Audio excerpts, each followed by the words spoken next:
Yo, what's up mga ka-skill? So, may problema dito sa water tank kasi umaapaw daw yung tubig. Tapos, sinara nila yung main valve.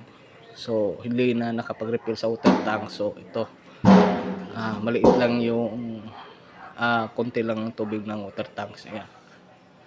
So, ang problema kung bakit nag-overflow yung water tank ay dahil dito.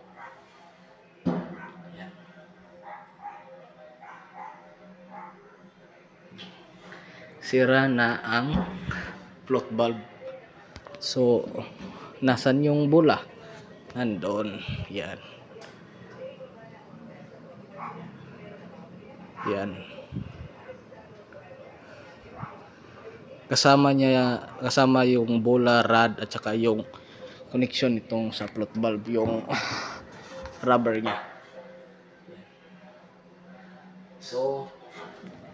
So mag-overflow talaga. So, palitan natin to.